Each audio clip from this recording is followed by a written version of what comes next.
Como lidar com as emoções. Capítulo 4. Lidando com o medo. Atados pelo medo. Milhões de criaturas humanas acham-se presas a falsas religiões, na escravidão de um temor servil, de estulta indiferença, trabalhando como animais de carga, destituídos de esperança, alegria ou inspiração, e tendo apenas um tolo temor do além. É unicamente o Evangelho da graça de Deus que pode dar sentido à vida. Não confiando em Deus. Muitos negligenciam juntar para si um tesouro no céu, fazendo bem com os recursos que Deus lhes emprestou. Desconfiam de Deus e têm 1000 temores acerca do futuro. Como os filhos de Israel, eles têm um mau coração de incredulidade. Deus proveu este povo com abundância, à medida que suas necessidades o requeriam, mas eles tomaram emprestadas dificuldades para o futuro. Em suas viagens queixavam-se e murmuravam, dizendo que Moisés os libertara para matá-los de fome, bem como a seus filhos. Necessidades imaginárias cerravam-lhe os olhos e o coração para não verem a bondade e as misericórdias de Deus em seu jornadear, e foram ingratos para com todas as suas bênçãos. Assim também é o descrente professo povo de Deus nesta época de incredulidade e degeneração. Receia vir a passar necessidades, ou que seus filhos se tornem necessitados, ou que seus netos fiquem desamparados. Não ousam confiar em Deus. Não têm genuína fé naquele que lhes confiou as bênçãos e generosidades da vida e lhes deu talentos para usar para sua glória na promoção de sua causa. Satanás governa pelo medo. Deus nunca força a vontade ou a consciência. Porém, um recurso constante de Satanás para alcançar domínio sobre os que de outra maneira não pode seduzir é o constrangimento pela crueldade. Por meio do medo ou da força, procura reger a consciência e conseguir para si mesmo homenagem. Para realizar isso, opera tanto pelas autoridades eclesiásticas como pelas seculares, levando-as à imposição de leis humanas em desafio à lei de Deus. Consultar temores fortalece-os. Se tomarmos conselho com as nossas dúvidas e temores, ou procurarmos solver tudo que não podemos compreender claramente antes de ter fé, as dificuldades tão somente aumentarão e se complicarão. Mas se chegarmos a Deus convencidos de nosso desamparo e dependência, tais quais somos e com humildade e confiante fé, fizermos conhecidas nossas necessidades, aquele cujo conhecimento é infinito, e o qual tudo vê na criação, governando todas as coisas por sua vontade e palavra, ele pode atender e atenderá ao nosso clamor e fará a luz brilhar em nosso coração. Pela oração sincera somos postos em ligação com a mente do infinito. Não temos no mesmo momento evidência notável de que a face do nosso Redentor se inclina sobre nós em compaixão e amor, mas é realmente assim. Podemos não sentir seu contato visível, mas sua mão está sobre nós em amor e compassiva ternura. Causa da enfermidade. O que traz doença do corpo e da mente a quase todos são os sentimentos de descontentamento e as murmurações de quem está insatisfeito. Não tem a Deus, não tem aquela esperança que é como âncora da alma, segura e firme, e que penetra até o interior do véu. Hebreus 6:19. Todos os que possuem essa esperança hão de purificar a si mesmos assim como ele é puro. Esses se acham livres de desassossegar os anseios, murmurações e descontentamento. Não estão continuamente esperando o mal e aninhando emprestadas aflições. Vemos, porém, muitos que estão passando antecipadamente por um tempo de angústia. A ansiedade estampa-se em cada feição. Parecem não encontrar consolo e apresentam um aspecto de contínuo temor na expectativa de algum terrível mal. Temor não traz alívio. É necessário ter uma clara compreensão do Evangelho. A vida religiosa não é de melancolia e tristeza, mas de paz e regozijo unidos à dignidade cristã e santa solenidade. Não somos, por nosso Salvador, animados a entreter dúvidas e temores, nem perspectivas desanimadoras. Isso não traz alívio e deve ser repelido, e jamais alimentado. podemos ter regozijo inefável e glorioso. Como cresce a fé? O Senhor frequentemente nos coloca em posições difíceis para estimular-nos a maior aplicação. Em sua providência, às vezes ocorrem contrariedades especiais para testar nossa paciência e fé. Deus nos dá lições de confiança. Ele deseja ensinar-nos onde buscar auxílio e forças em tempo de necessidade. Assim obtemos conhecimento prático de sua divina vontade, de que muito carecemos em nossa experiência de vida. A fé se fortalece através do sério conflito com a dúvida e o medo. Medo revela incredulidade. Como Jesus descansou pela fé no cuidado do Pai, assim devemos repousar no de nosso Salvador. Houvessem os discípulos confiado nele e teriam permanecido calmos.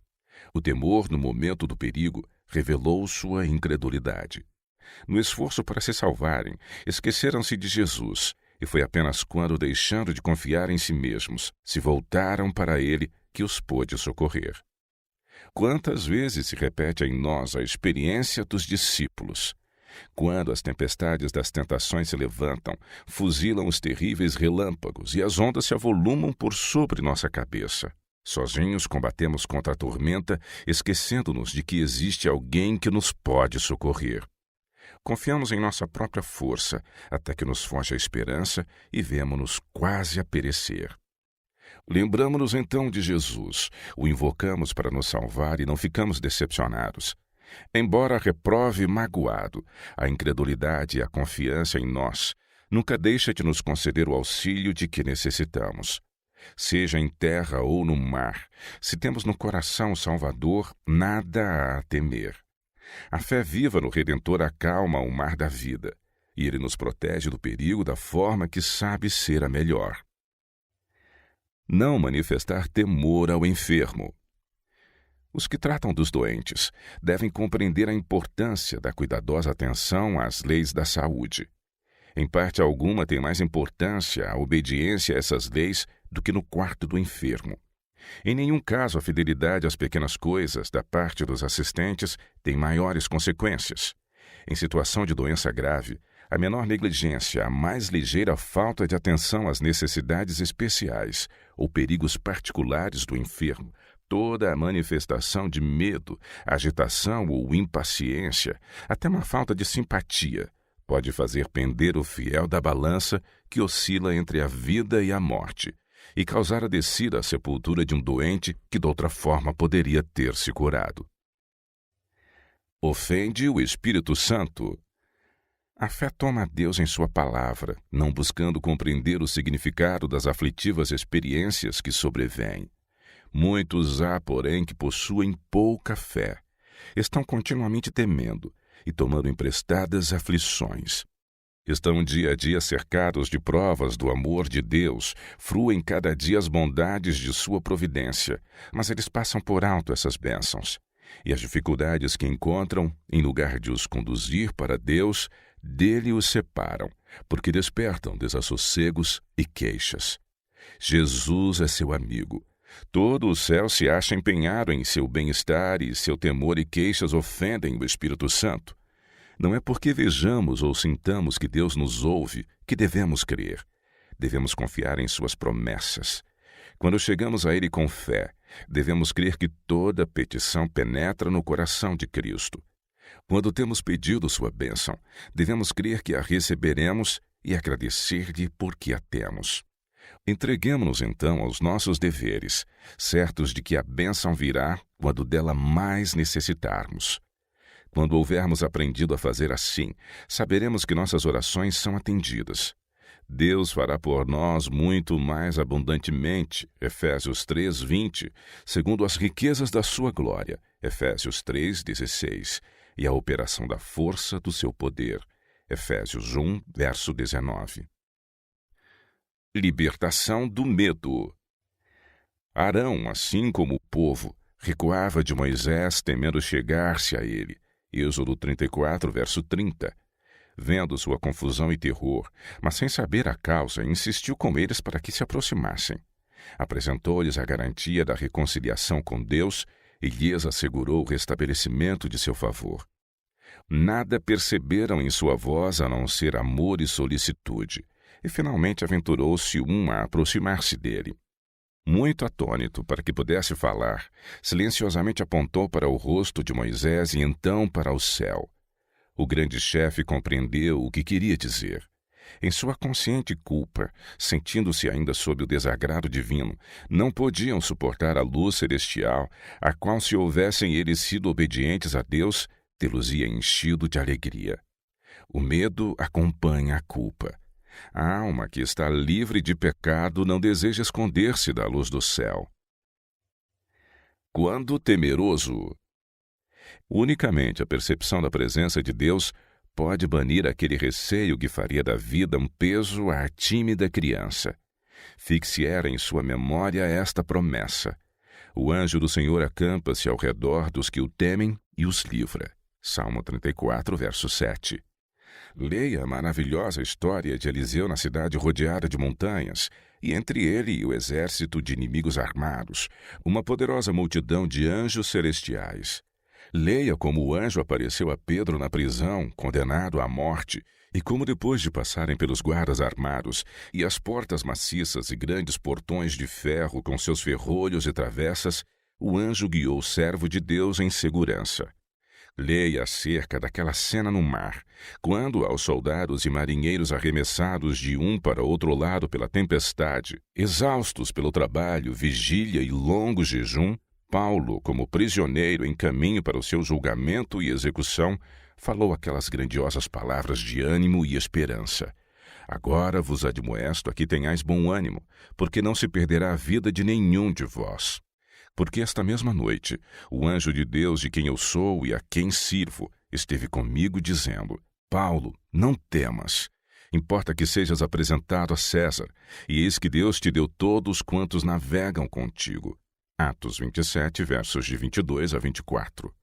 Com fé nesta promessa, Paulo afirmou a seus companheiros: nem um cabelo cairá da cabeça de qualquer de vós. Atos 27, 34. Assim aconteceu. Como havia naquele navio um homem por meio do qual Deus podia operar, todo o contingente de soldados e marinheiros gentios foi preservado. Todos chegaram à terra a salvo. Atos 27, 44. Deus trata com clareza. O Salvador não nos engana. Não nos diz: não tema, seu caminho está livre de perigos. Ele sabe que há provações e perigos, e é sincero conosco.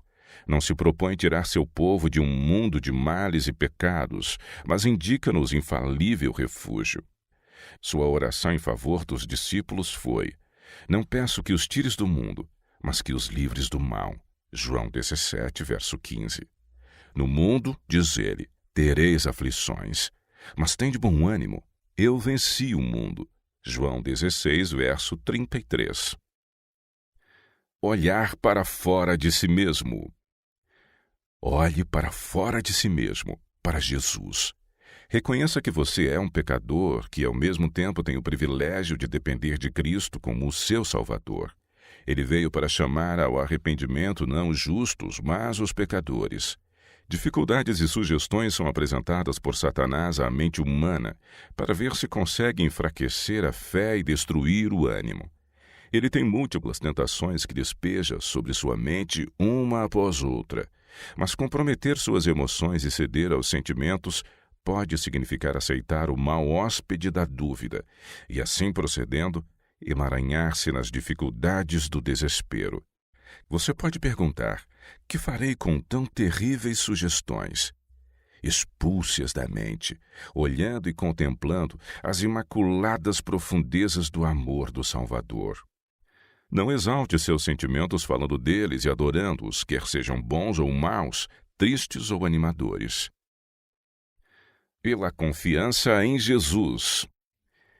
Jesus nos convida a ir ter com Ele, para tirar de nossos cansados ombros a carga, colocar sobre nós o seu jugo que é suave e o seu fardo que é leve. O trilho pelo qual Ele nos convida a andar nunca nos teria custado um tormento se sempre tivéssemos nele andado. É quando nos extraviamos do caminho do dever que este se torna difícil e espinhoso. Os sacrifícios que temos de fazer ao seguir a Cristo são apenas outros tantos passos para retornar ao caminho da luz, da paz e felicidade. As dúvidas crescem ao contemporizarmos com elas, e quanto mais contemporizarmos, tanto mais difícil é vencê-las. É seguro largar todo o apoio terrestre e tomar a mão daquele que levantou e salvou o discípulo que se afogava no mar tempestuoso. Cristo, o portador de fardos. Exponhamos continuamente ao Senhor nossas necessidades, alegrias, pesares, cuidados e temores. Não vamos conseguir sobrecarregá-lo nem fatigá-lo. Seu coração amorável se comove com as nossas tristezas, até mesmo com a menção delas. Levemos a ele tudo o que nos causa incômodo. Coisa alguma é muito difícil para ele, pois sustém os mundos e rege o universo. Nada que de algum modo se relaciona com a nossa paz é tão insignificante que o não observe. Não há em nossa vida capítulo demasiado obscuro para que eu possa ler, perplexidade alguma por demais intrincada para que a possa resolver. Nenhuma calamidade poderá sobrevir ao mais humilde de seus filhos, ansiedade alguma lhe atormentar o espírito, nenhuma alegria possuí-lo, nenhuma prece sincera escapar-lhe dos lábios sem que seja observada por nosso Pai Celestial ou sem que lhe atraia o imediato interesse. As relações entre Deus e cada pessoa são tão particulares e íntimas, como se não existisse nenhuma outra por quem ele houvesse dado seu bem-amado Filho. Você deve trabalhar com cautela e observar períodos de descanso. Assim procedendo, reterá seu vigor físico e mental e tornará seu trabalho muito mais produtivo. Depressão. Tristeza extrema e abatimento fora de proporção quanto a qualquer causa alegada. A depressão pode ser o estágio final de um longo processo ansioso, gerado pelo sentimento de culpa, pelo medo e por uma estranha sensação de vazio interior. Se você está aprendendo com esse conteúdo, acesse esse QR Code com a câmera do seu celular para mais conteúdo bíblico.